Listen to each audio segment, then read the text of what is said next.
Le 10 septembre 2019, Apple annonce la sortie de l'iPhone 11. Critiqué le mois suivant à cause de ses bordures, de son écran LCD et de son autonomie pas suffisamment convaincante, ce dernier a rapidement baissé en prix pour devenir un iPhone que l'on peut trouver en 2024 entre 200 et 300 €. Bientôt 5 ans qu'il est sorti, bientôt 5 ans qu'il a les mêmes défauts, mais pour le prix affiché aujourd'hui, est-ce que cela est rédhibitoire? C'est ce que l'on va voir ensemble aujourd'hui.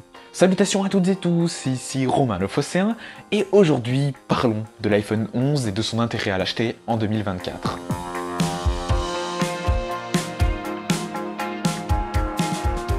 Avant de débuter d'ores et déjà, je vous invite à vous abonner car ici on parle de nouvelles technologies tous les dimanches à 11 h. Mais surtout, l'information à retenir, c'est que cette vidéo sera faite en 3 parties. 3 parties qui ont chacune leur importance et qui justifient le titre de cette vidéo.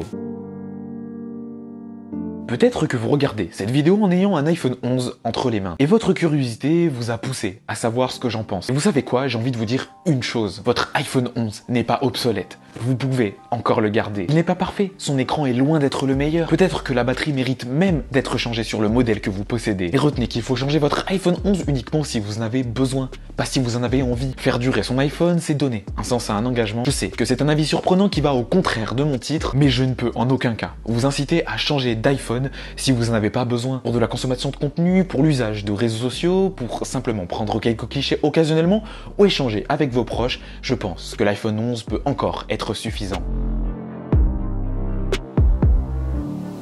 Maintenant, je m'adresse à vous. Vous qui êtes dans la position de vous dire « Ok, je dois changer de téléphone et j'avoue que l'iPhone 11 me fait de l'œil. » Et vous avez raison, il n'est pas mauvais. Il a même des arguments. Mais un seul prédomine pour moi aujourd'hui, et c'est peut-être le vôtre, c'est son prix. Aujourd'hui, pour un peu plus de 200 €, il est facile de trouver un iPhone 11, certes en reconditionné, mais en bon état. Mais comment? Comment vous recommandez un smartphone qui est sorti il y a pratiquement 5 ans? Parce que dans la liste des iPhones qui seront plus mis à jour vers les 2 prochaines versions d'iOS, j'ai bien peur que l'iPhone 11 soit dedans. Mais même, sans parler de ça, son écran LCD moyen, son autonomie qui n'est pas forcément au rendez-vous, et même ses bordures dignes de l'autoroute A7 ne peuvent pas faire de lui un iPhone recommandable en 2024 pour vous. Je sais que le prix attractif donne envie, mais pourquoi pas faire quelques économies et vous acheter un iPhone 12 par exemple. Il a un design à la hauteur des derniers iPhones, il a des bordures fines, un écran OLED d'excellente facture, un ticket d'entrée tarifaire plutôt intéressant.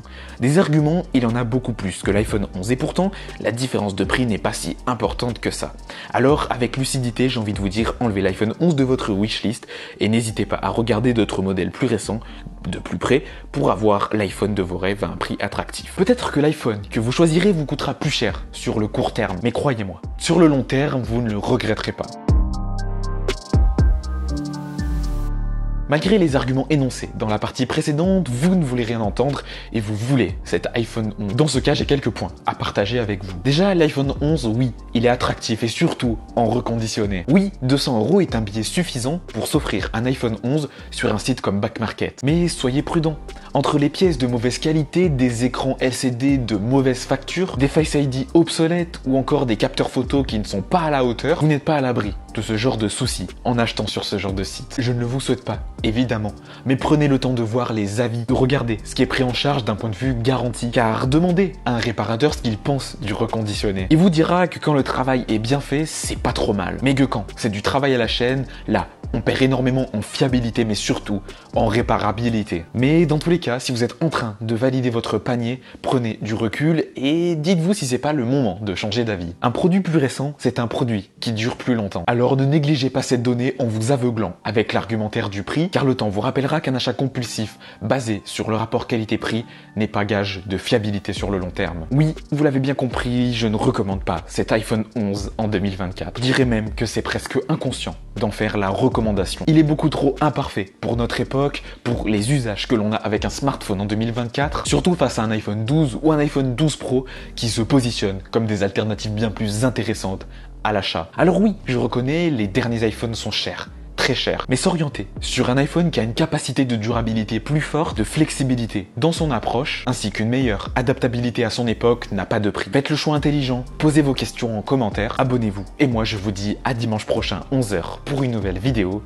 Allez, salut!